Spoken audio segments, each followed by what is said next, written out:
Welcome, ladies and gentlemen, tonight to the show. We have a special guest, AR and I do tonight on, and it is Reloading Weatherby. And he's got a YouTube channel here on YouTube, and he is a reloading channel.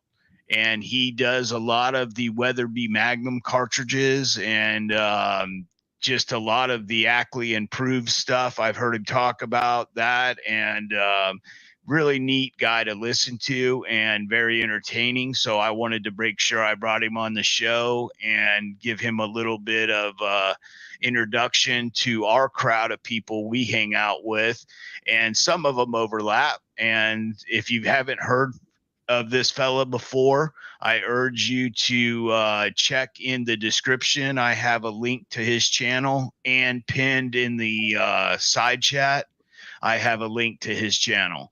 So go ahead and give him a try and give him a listen to tonight, and we'll see what's going on. Would you like to introduce yourself to the crowd there, Reloading? Yeah. Thanks, guys, for letting me on. Excited to be here. So I started my channel a little over a year and a half ago, and the main focus I really wanted to do was reloading, which I probably do the least because YouTube's not a fan of it. And then I do a lot of cartridge comparisons because that's what people like to see. It's not my favorite, but I do enjoy doing the cartridge comparisons. And I love going to the range, doing load development and showing that on YouTube, basically to show what kind of improvements I can make with accuracy. And then, if I also have done some hunting videos, but I don't do that very often because I can only hunt so much, right? So yeah, that's basically what my channel is. So awesome. Cool. Yeah, I've actually heard you talking quite a bit about hunting and then doing some of that. Where in the United States are you located, if you don't mind me asking? Not at all. I'm in Utah. Oh, okay. You're in Utah. All right, great. Great. Are you familiar with the hold on, I want to make sure I say it correctly. And I'm Toolies, the Tooele area. Yes.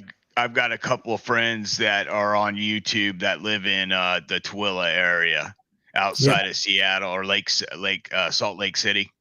Yep. Yeah. It's right out of Salt Lake, right next to the Great Salt Lake. Yeah. So, yeah, I've been there. Yeah. Awesome. That's awesome. So basically, we're going to let AR go ahead and welcome everyone on the side chat. And if anybody on the side chat has any questions during the show for Reloading Weatherby, you can go ahead and leave them in the side chat, and we'll blow them up for him, and he could get to them when he gets a chance to. Thanks for being here tonight, and I'll flip this on over to you, AR. Hey guys, I'm a little wet. Boy, it comes some thunderstorms here where I'm at. Good to see you guys in the side chat. Appreciate good to be back with you, Echo. And good to meet you, Reloading Weatherby. I seen your live stream the other night. And, appreciate you guys in the side chat. Got Michael Hurtnick out there, Andre D'Angelo, Walter Bunning, Jer Bear Tactical. It's going to be a good show. I'm looking forward to it. I feel like I've definitely been missing in action, right, Echo? So it feels kind of weird to be before the camera again. So, but glad to be back here with Echo and streaming. Looking forward to the show. Thank you, brother. I appreciate it. And basically, we're just going to start right in. So, brother, let me ask you this. When did you think about starting a YouTube channel, and what actually got you to start a YouTube channel? Tell me this story first, Okay. just to get things going, because I'm always interested on how people get into doing this. Sure. Okay, a little backstory. I grew up hunting, grew up reloading. My family's very much into it. I went to college and kind of got out of it. And then in the last 3 years, I was really getting back into wanting to hunt big game like elk and I didn't have an Elk cartridge. I had a 243 Winchester, and I got a 300 Weatherby of March of 2020, and I was so excited. I mean, I've always looked at YouTube a lot. It's kind of like my generation, we look at it, YouTube a lot. But anyway, I was so excited about getting this new rifle and the cartridge. I decided to look up a bunch of YouTube videos on the 300 Weatherby, and it turns out there was about 3 of them, and that was it. And I was like, well, okay, there's not a lot on the 300 Weatherby or even other Weatherby cartridges. And at the same time, I didn't have any of my reloading stuff up yet in 2020. And I got my dad gave me a Hornady reloading book. This one right here, actually. This Hornady reloading book for Christmas in 2019. And during the pandemic, after I got my gun, I would just basically study the manual because I loved seeing all the velocities of what cartridges could do and just learning about cartridges. And then my wife started a YouTube channel October of 2020. And I always felt like, it'd be really cool if I could start one, but I just don't know if I want to. And when my wife started one, I just said, hey, I think I want to try this. And then I did it. And this December, January, a couple months later, I started getting thousands of views on my channel. I was like, holy cow, it's working. And ironically, my wife doesn't do YouTube anymore, but here I am. So that's kind of how it started. It was just like, hey, I think I could do this. Let's give it a try. That's awesome, man. I got to give you a congratulations on that. That's funny. Maybe you should get your wife the 243 and you guys go at it at the range side by side. Can one of the mods get rid of that troll for us? We'd appreciate it. Yeah. Sorry. What's the matter? Well, maybe it's not a troll. That's Pretty Boy in the House in America. No, okay. that's Scott. Right. Okay. Yeah, that's my relative. Oh, okay. Oh, yeah. Okay. Yeah. You've been talking about him, huh? Yeah. I thought. So, anyways, I didn't mean to interrupt you, brother. Sorry. So that's funny that you should say that because you're the first person I've had on the show to say that their wife got them into being a YouTube person. And that's funny because she started doing it. And what was her topic? Basically, finances, Costco shopping. I don't know. It was just like a family channel where she just shared things daily. Yeah, and, that's neat. Yeah, she kind of gave up on it, but mine's just been taken off, so it's been nice. Yeah, that's awesome. I mean, every time you come on, I always turn you on, and I'm like, because I love listening to the stories and what you've got going on and the reloading and what you are planning to do with hunting coming up, and I'm just always curious on what you're doing. And now that I know you're in Utah, that's even awesome. That's even more awesome because now I know you're going to be out there where you have both desert climate and mountains. So you've got a little bit of everything that, and plus with the desert there. So it gives you almost like plains game that you can shoot, even if you can do varmint, coyote and stuff like that, which is really cool.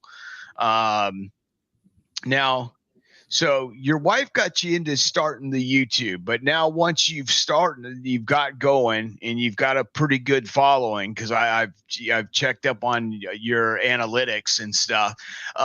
What exactly got you, or what experience got you actually into shooting and reloading? Okay. So it was my dad. Okay. My dad, growing up, I remember he would go in the basement and reload, and sometimes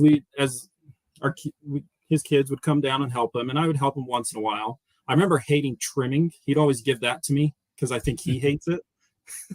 So I always hated trimming the cartridges, but he would always give that to me to do the trimming. So,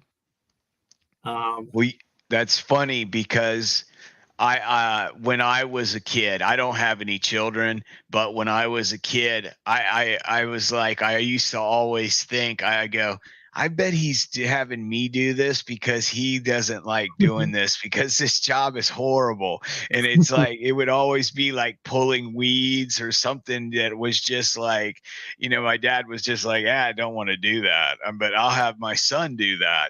So it's funny you should say that, because that is so true with parents, but you were probably really good at it, and child sight is better than us when we get older.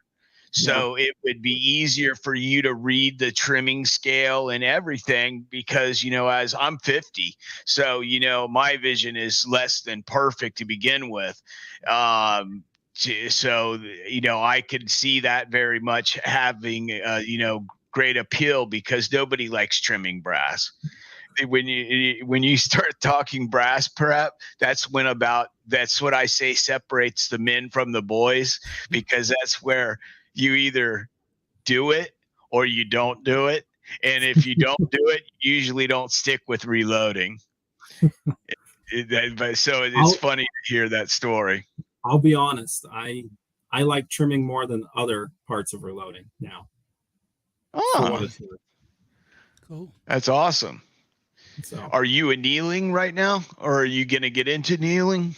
I know I need to, because it's going to give you better brass life and more consistency with accuracy, but no, I have not. I would say I'm on the novice level of reloading.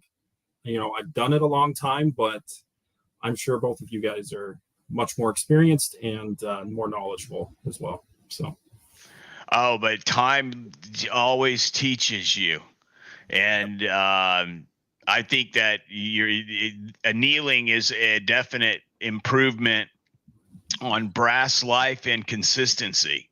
Yeah. But if you're using cartridges that cost quite a bit of money, I would suggest you do it, because, your brass, I know on some of those Weatherby cartridges, can be quite expensive, and sometimes very hard to find as well. True. Depending on what it is. Yeah, that's neat. So your pops got you into it, and he would have you, and I guess you have brothers or sisters that would help out as well, and you guys would do it kind of as a family thing. Not really family thing. It was just basically like he would try to get at least one of us to come down to help him. So it's not like our whole family was down there reloading. It wasn't really a family thing. It was like, hey, come down. I'm going to come reload. And I'm like, okay, fine, whatever. I'll come help. Okay. So. Yeah, but in turn, it kind of showed you step by step, each step of the process at a young age. So it gives you years of experience that it leads to skill level that can't be just learned out of a book. Reloading has a lot to do with feel. It's like mechanics. You can only tell a guy how tight to turn a bolt, and tell him, you can use a torque wrench, but a good mechanic will know when to tighten a certain type of bolt down, and you're into steel versus aluminum, how tight to get that bolt. And, that's how it teaches you what to strip them, or, to keep them bolted up nice and tight and snug. And the same things with reloading. I know a lot of it has to do with by feel. And that's something it's hard to explain, but it's even harder to teach by reading a book. That's what I like about the YouTube channels, because it gives you a little bit of emulating the person that you see. And if that person is doing it correctly, you're going to pick up good habits, but also you can also learn bad habits that way as well. But, yeah. So, all right. So your dad got you into shooting and reloading. So when was it the first time that you shot a rifle or a handgun? What came first? Did you shoot a 22 or BB guns? Probably BB gun and pellet guns. I remember having those, and I'm gonna guess my dad had me start on a 22 at a pretty young age. I'm trying to remember. Something that has always stuck with me is I'm not really afraid of recoil. And so, my dad's really into magnums. And so, for my 14th birthday, I got a 45-70. So we like the big cartridges. It's just fun for me to shoot. And getting pounded with recoil is kind of part of the fun of it, right? People's reaction. So. Yeah, when you start talking the big Weatherbys, you start talking about some shoulder bruisers when you can shoot like less than 10 cartridges and your whole shoulder's black and blue. I've seen that happen a couple times at the range. I'm like, well, that's just not one you shoot a whole lot. And he goes, well, not unless you've got prey to shoot them at. He's like, you could shoot it all day if you got animals to shoot it at. He's like, you don't feel the recoil. He goes, you feel it the day after. And I'm just like laughing. I'm just like, that's a lot of gun. And I'd laugh and just be amazed. I'm just like, well, I want to shoot it once, So what cartridges with Weatherby do you reload on a regular basis? Okay. So the hunting rifles that I currently have, I have a 300 Weatherby. I have a 270 Winchester, a 243 Winchester, and just 223 Remington. But I also reload for friends, and I reload for the channel. So some people that are near me that are subscribed to my channel, they'll let me use some of their guns and some reloading supplies. So I've reloaded 7mm08 and 308, and I reload 30-06 for my brother and my friend. So. Okay, brother. We have a question from Michael Hurtneck on the screen. Reloading Weatherby. What brass are you using? I can't find any. What is it? 7mm Weatherby Magnum at all. I am using Weatherby brass, but I did get it like a year and a half ago, and I have not seen it since. My local store does have some Norma brass for Weatherby cartridges, and those are cheaper than the Weatherby brass, and it's probably better brass anyway, too. I've seen 270 Weatherby. I don't know if I've seen 7mm, and I've seen 224 Weatherby and 3378 Weatherby, but yeah. Todd, do you still have the 45-70? I do. I love the 45-70. It's a gun I'll never get rid of. So. Awesome. They're cool guns. They are. Mm-hmm. And I go back to the Buffalo days in the Old West. Yeah. Is the place that you saw that has Norma brass, is that a big box store or is that a local gun shop? It's a local gun shop. Oh, okay. Yeah. Sometimes you guys can look around for Norma brass on the internet and find dealers if you call Norma brass, and they will sometimes give you shops that they will have sent their last batch of like 7mm Weatherby. And if you ask them, sometimes they'll tell you if you're extra nice, and they'll tell you where they've sent it. And you might luck out and call that place and they'll have it. And it may be not the cheapest in the world. That probably won't be, but they'll have it, and you can have them ship it to your house if they ship. So try that out, try to reach out to some of the Norma distributors that are local even to you possibly, and the ones that are out of state, and see if they will ship. And it's going to be pricey. I'm just telling you, Norma brass isn't cheap. Jess Hadlock has a good comment here. He says, Michael, you can use 7 Remington mag brass. That's what I've used for 270 Weatherby. Okay, cool. So as far as talking like fire forming, your 7mm Rem mag brass to 7mm Weatherby. Yeah. Do you do Yeah. that? You can. They're Mhm. almost identical cases, other than the double radius shoulder. Cool. Yeah. So basically, you would have to fire form the brass into, into your cartridge, and then once you did that, you could reload it with like a neck sizing die or a Lee collet die, and go ahead and set that neck tension at 2,000 two thousandths of an inch diameter smaller than the actual bullet size. Give you 2,000ths neck tension, and basically you're way to go. Yeah, just to start off the top of my head. But the what was he saying about 30-06? His daughters do 30-06. He does 308. Both of them Oh, are good okay. cartridges. Absolutely. Yeah. I love them both. So, anyways, okay, now, so we got through talking about how you got started when you were shooting, what you reload, and how your channel got started.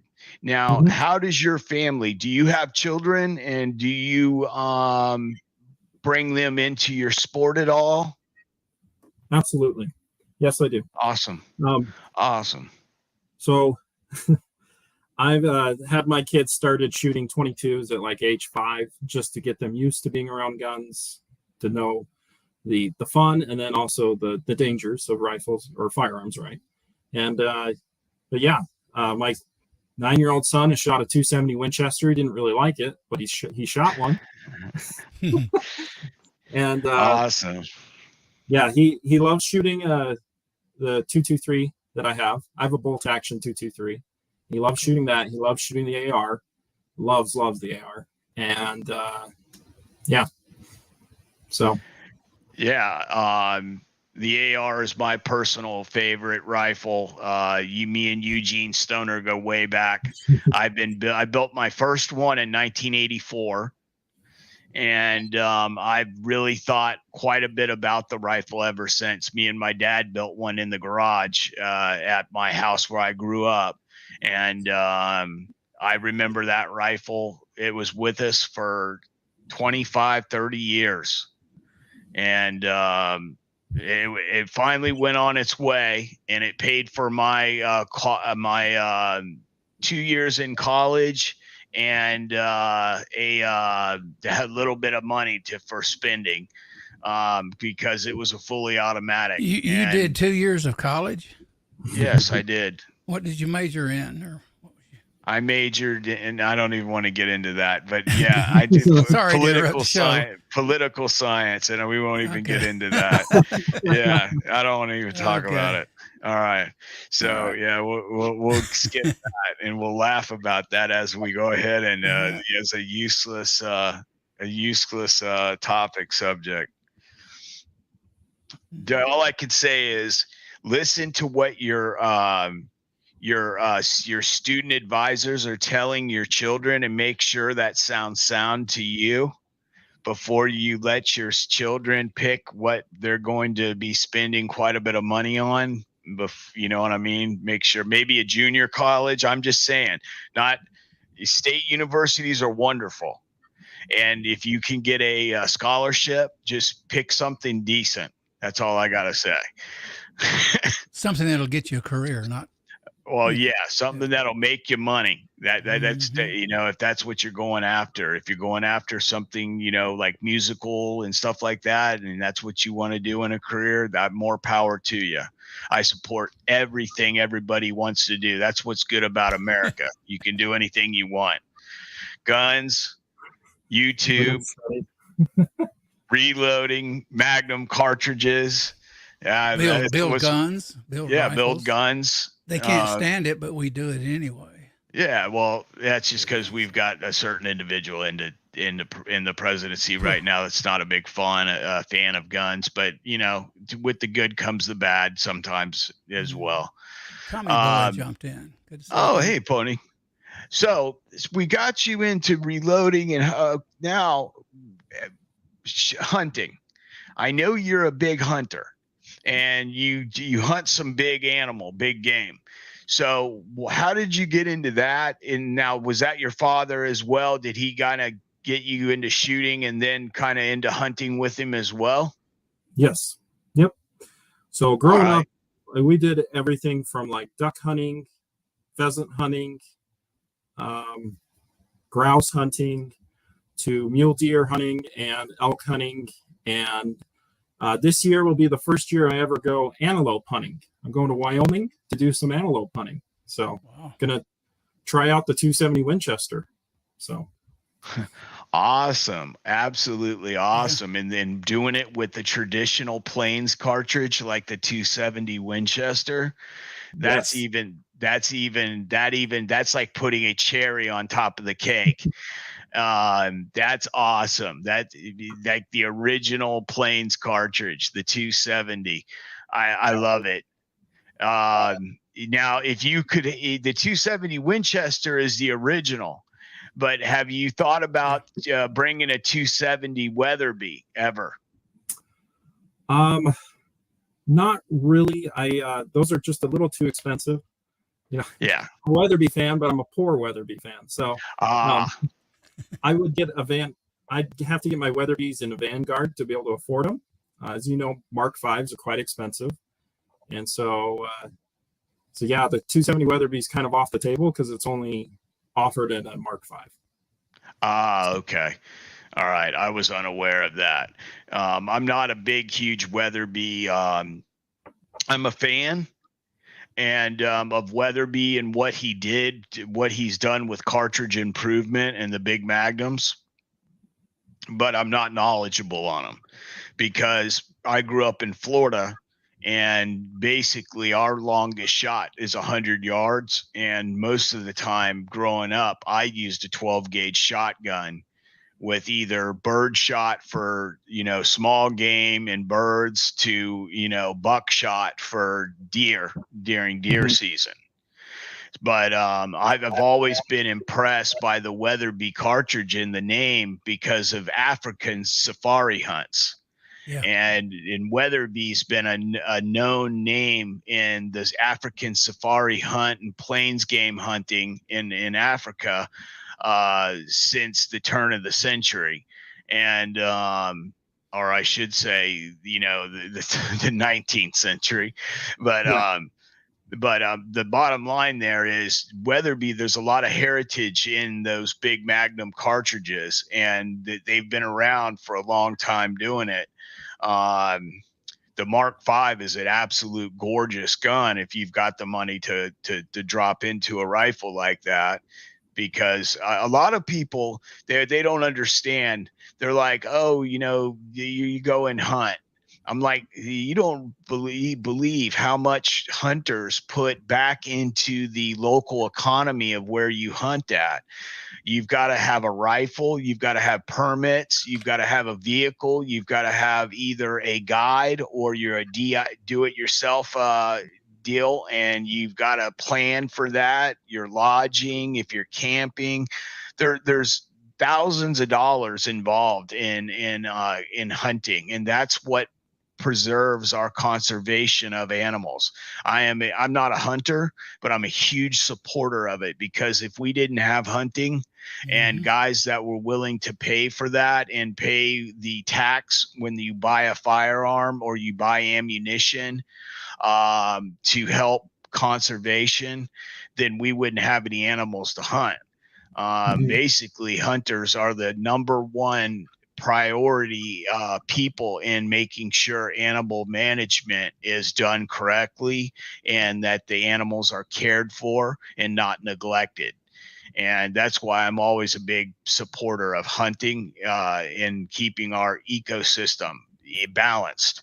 They put their money where their mouth is. Exactly. They're out there hunting in the environment. Exactly. And they're helping areas that normally wouldn't get that help. And that's what I like about it. I'm a big fan of it. Now, what type of game do you hunt? You're talking about antelope, but what have you hunted in the past and where at? Is it just there in Utah, or have you hunted elsewhere in your times? Just Utah. Okay. So I hunted as a teenager and then took a very long break, and now I'm getting back into it. So this will be the first time going to Wyoming and hunting, and then I don't know, I'm hoping to go to Alaska in the next couple of years to hunt some bears. Awesome. So, yeah. Are you talking brown bear? Probably black bear. Probably black bear. Black bear. Okay. Because you have to have like a paid guide who's certified. And I got a friend in Alaska that just wants me to come up and hunt. And he says, well, I can be your guide for black bear. I was like, okay. That works for me. Oh. I mean, it'd be a lot better if I could do brown bear, but again, it comes down to the cost of a brown bear. I assume you're going to have some good content from these hunts, right? On your channel? I hope so. I hope so. That'd be nice. Yeah, that's going to be awesome. Mhm. I can't wait to see some hunts from Alaska and from Utah. I would love to see that antelope hunt. Sounds like it's going to be you're going to be walking and doing some hiking, because everyone I've talked to that has done those hunts has told me you can't train enough. And I was like, and then he's like, well, he goes, Dave, I'm not, he's like, I don't mean to pick on you or nothing, but he goes, you're 50 years old and you used to smoke cigarettes. He goes, you'd probably die the first day out there. he goes, I thought I was in shape. I walk every morning 2 miles. Me and my wife do, and he goes, I live in Kentucky and we're not walking on flat ground like you are in Florida. And I'm like, okay. So, and he goes, then I go to the gym 3 days a week. And then I do one of these martial arts. I can't remember which one it is, but he does one of those. And I'm just like, and he's in his late 30s, early 40s. And I was like, and he's like, Dave, it almost killed me. He's like, the second day out there, I was literally down at the creek and I was getting some water, and he was drinking the water and he was looking at himself in the reflection in the water. And he's like, what have you gotten yourself into? He's like, every muscle in my body hurt. It was like uphill when they say, when your dad told you the stories, it was uphill both ways. Yeah. He's like, it's not kidding. It's literally, you get up to one plateau and then you're going to another plateau, because then you've got to go down the backside of one. And then if you're not walking up an incline, you're walking down a downgrade that is so steep that if you slip, you're going to just roll to the bottom. He's like, this is just the opposite of walking uphill. He goes, I know you'll get to the bottom. The idea is get to the bottom with fewest broken bones as possible. Yeah. It's funny. I used to spend all my time in the woods as a teenager. Yeah. Yeah. So that's awesome. So, and you saying that you hunt elk as well? Yep. So, that's pretty neat. Send me some meat. I'm going spike elk hunting in October. And then I'll do my antelope hunt very beginning in November. And I didn't draw out for deer. I would love to go deer hunting, but hunting's a little too popular in my state, and you can't just get an over-the-counter deer tag. Well, you can in certain areas, but I wanted tag in a certain area, and I didn't draw out this year. I should next year, though. Oh. So. Yeah, well, I wish you luck on the drawing of a deer tag next year. My friend Quest for the Perfect Load, he's not too far from you, and basically he does elk, moose, caribou, and bear as well. Hey, are you familiar with his channel? Yes, I actually ordered this from him. He has his 3D printer. I don't know how well you can actually see that because it's too dark. Yeah, let me blow him up.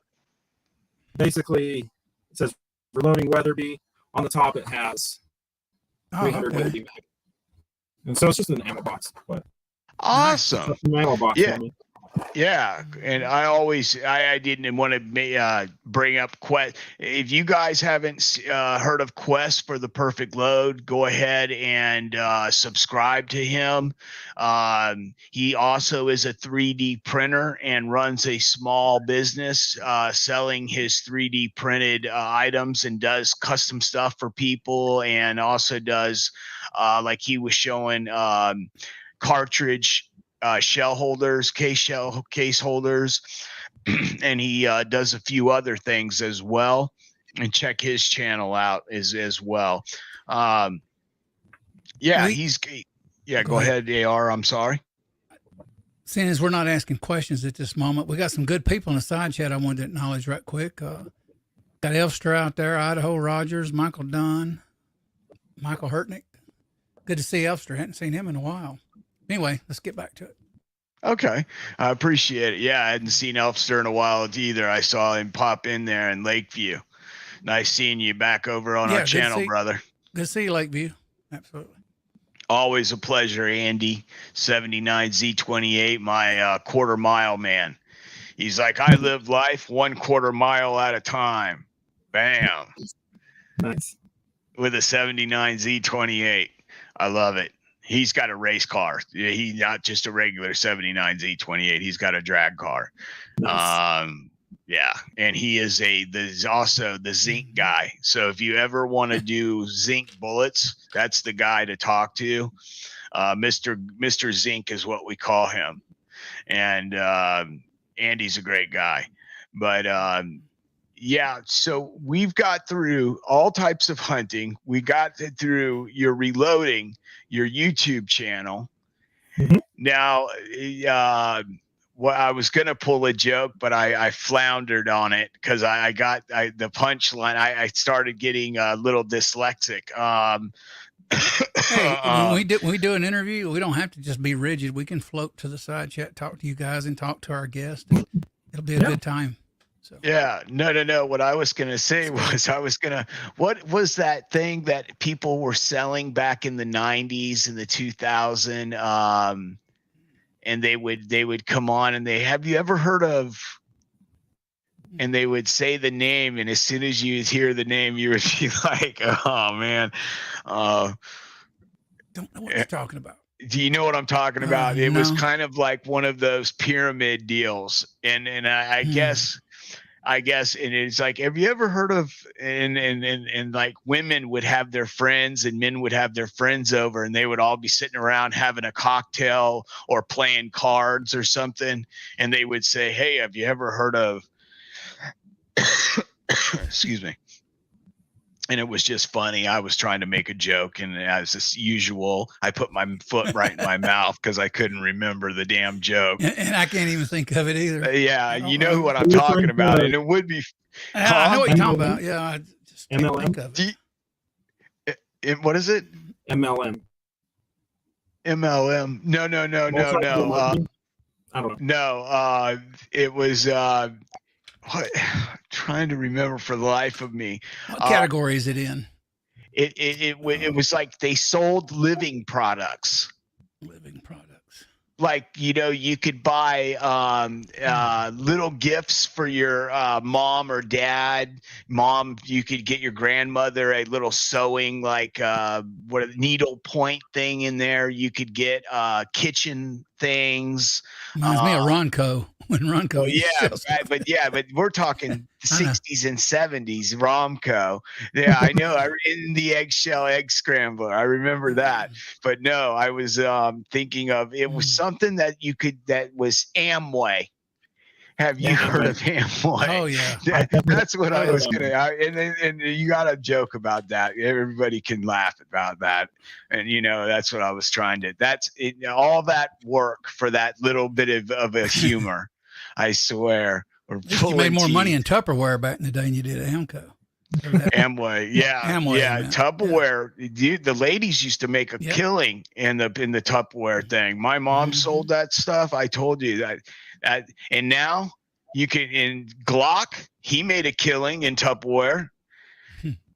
His original packages for his Glocks were a Tupperware container. Well, not a real Tupperware container, but it looked like you could use it as a lunchbox. In other words, that was just a little silliness for us. So basically, what are your future plans for your channel, brother? Where do you see yourself in 5 years from now with Reloading Weatherby? You said that you hope to do this this antelope hunt, and you want to do the Alaskan hunt. Where do you see the channel as far as what you would like to have it become, or what would you like to see it develop into? I just want it to keep going as it is. I'm not really worried about, blowing up as a YouTuber. My whole goal was always just, let's have some fun. If I make a little bit of cash on the side, that's great. But the whole point is just to have some fun. And so far, I think I am. I'm just going to get more rifles and produce more content on those rifles and those cartridges, and more hunts, and yeah, a lot of just the same. Awesome, brother. Is there anything that you would like to talk about that we have maybe skipped over or left out? Yes. So someone had a question. Let me go Okay. to it. He asked me a question about reloading a Weatherby cartridge. I think he was asking, is it any different than, say, your normal cartridges? And yes, it is. I'm not sure you guys know that all Weatherby rifles have a ridiculous amount of free bore. So yes. There is no loading close to the lands or the riflings. So you can't be shooting it, you're never going to jam it in, let alone have it close to it. And so with a lot of Weatherby cartridges, you're just loading to your max magazine length and hoping it shoots well. So okay, so basically you can expect a lot of jump. Yes. Yeah. So so what he's saying, is if you're loading max magazine, that's what you're going to get. That's going to be still, apparently Weatherby has made their jump in their throats long so that they keep the pressures as a down enough to where their cartridge is safe. That must be how they are leaving some of that. What was that? Yeah. So theoretically, I think it takes the pressures down, but it also might boost your velocity. And so I think that's the whole point, where it was just trying to get as much velocity as possible. So. Okay. Yeah. So, giving a little bit of room to jump to build up a little bit more speed. Mm-hmm. Yeah. And to keep the pressure down. So yeah, that's a good tip. I mean, that's a really good tip, because if you're in there trying to with a gauge, and you're trying to see how far it is until you get to rifling, you might have 70 thousandths or 100 thousandths of an inch jump. That might be just how it has to be, because that's the way the cartridge is designed. The chamber is designed by Weatherby. So for my what you cut specific 300 Weatherby with a 178 grain ELDX, if I load it to the magazine length, that's 3.560 inches. And before it hit the rifling, well, I really couldn't even seat the bullet into the neck, but it was almost 4 inches. Oh, who bought Weatherby years ago? I know they used to be in Walmart there for a while, a lot. You guys remember that? No. Yeah, I do. Weatherby rifles. They had they have there's like a few different lines of Weatherbys. Mm-hmm. They're just like every other manufacturer. They've got a box store brand that they build. They have one up from that. They have one up from that. And then they've got one that is like a ridiculously priced, where you're starting to get into Holland type prices. for actions, and he goes from mild to wild, just depending on how big your pocketbook is. I was trying to think who bought them. Can't remember. I used to know. Weatherby's always been family owned. The current owner is the grandson to Roy Weatherby right now. Okay. So, and now they're located in Wyoming. That's another reason I'm going to Wyoming, is to go to the Weatherby factory just to see it. It would be fun. Kind of wonder what happened to Walmart. Of course, Walmart's, Walmart. So you never know how many years you're going to have a gun in there. Yeah.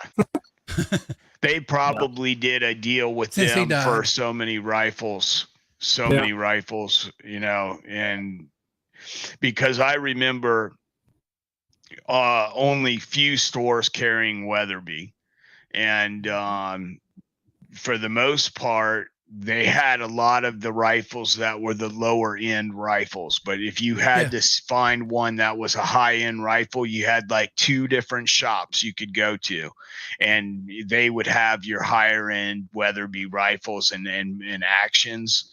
And then, you're talking bucks, you're talking to a place where you go in, you pay $20,000-$30,000 for a rifle. Here you go. Todd's got an answer here. Yeah. The Vanguards. I remember them, made by Howa. Used to be sold in Walmart. Okay. Yes. That's what I was thinking. Somebody else made them for a while at one time. Yeah, but they made them for Weatherby. There was just their line, their low end line. Right. Because their actions, when they build an action, they blueprint that action custom from like almost the ground up, for basically from bar steel up is just custom action. They're very, very expensive, but I would love to see their plant. When you go there, see if they let you do some footage for your channel. Yeah, see if they'll let you do that, because I would love to see like a tour of the place and see what it's all about, and see what because they've got actually a hunted animal wall in their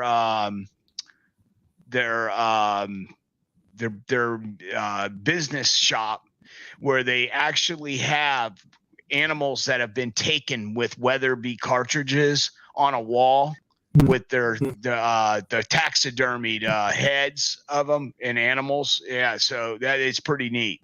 I've been told that by a couple of Weatherby guys, friends of mine over the years. Yeah, I'm looking forward to it. Yeah, it's going to be neat, dude. So if anybody has any questions for Mr. Weatherby here, Reloading Weatherby here, we would love to have you take this time to ask him. Hey, Hobbies Hobo. What's up? Vanessa, what's up, girl?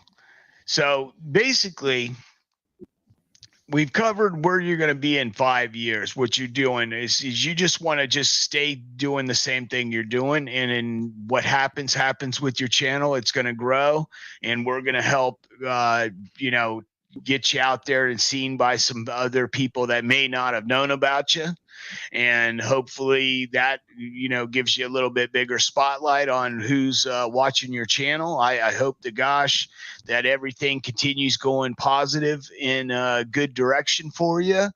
And you'll be seeing me doing some shooting here very soon. I will be moving to Tennessee on the 1st of this month, and to some property, and I'll be doing some shooting in my backyard.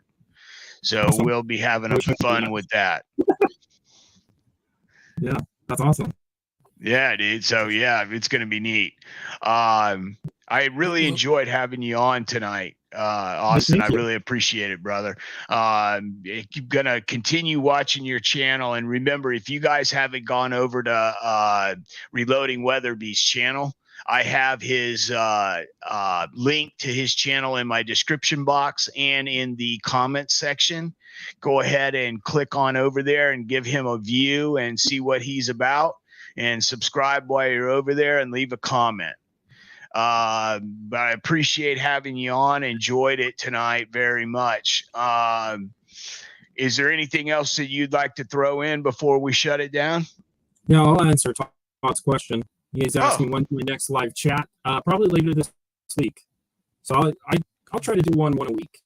So, but I don't have anything scheduled. Sorry. I usually throw on the live chat when I reload. So. Awesome. Yeah, I always am flipping through YouTube channels, and then all of a sudden I'll see you. I'll be like, oh, I know what I'm watching. And I'm like, I'm always in there. And then I'll be watching you on the big screen, and I'll be typing in questions on the phone, you know, so I can get you questions in there and say hi to you. But yeah, I really do appreciate you coming out tonight, and our guests do too. And AR, why don't you go ahead and start calling out that side chat and getting us winded down for this evening, and say any goodbyes that we want to say to everybody. We appreciate you coming out. AR appreciates, and so does Reloading Weatherby. So go ahead and check his channel out. And I'm going to tell you again. Guys. Good show. Sorry. Good show. Got Lakeview out there. I enjoyed it. You have to overlook me, guys. I'm on prednisone, so it's probably affecting my voice a little bit. Even I sound weird here to myself. Got Michael Dunn here. Andy 79Z28's with us. 67 Rebels with us. MacMan Reloading. Walter Bunning jumped in here. Appreciate you guys coming out. Andre D'Angelo, who else here? Dale Pogue, Hippa, Michael Hurtneck, CNT Designs. Good to see you, CNT. He does some streams sometimes. Check him out. He gets a little political. Some good video. I watched him lately too. Andy Jer Bear Tactical. He was with us earlier. Good to see you, Jer Bear. He's probably in the bed. Reloading Weatherby down right there. Who else here? Senior Master Sergeant Bulldog is with us. Walter Bunning, I call. Michael Dunn. Low Ballin' Outdoors jumped in there. Good to see you, Low Ballin'. James Pollard joined us.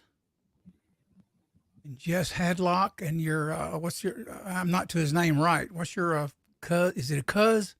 Is it your cuz? Yeah, it's my cousin. Yeah, okay. Scott. What happened earlier? He put so many emojis. I thought for a second, I thought he was a troll.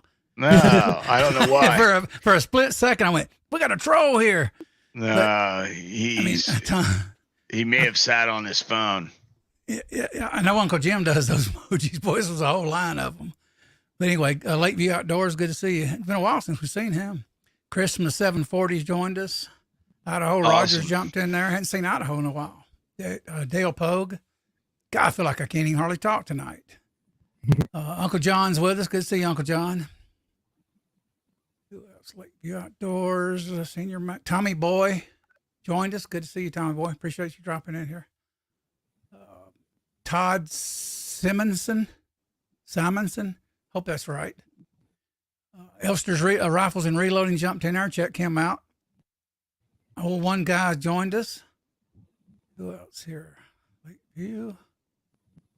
Vanessa Kitty was with us. Appreciate your help, Vanessa. Tommy Boy, I called. Uncle John Hippa. Uncle John, I think about got it. Scott Wright. That's the one. That's your cuz, right, Echo? Yeah, it's my cousin. Yeah. It's weird. He's going from Florida to Tennessee country. Woods, yeah. Guns, and I won't describe the difference, but you know the difference, guys. If I hear a banjo, I'm running. You probably are going to hear some. Guns, too. Yeah. I won't say the other things, but anyway, yeah, it's good to have you guys. Appreciate you turning out in the side chat, guys.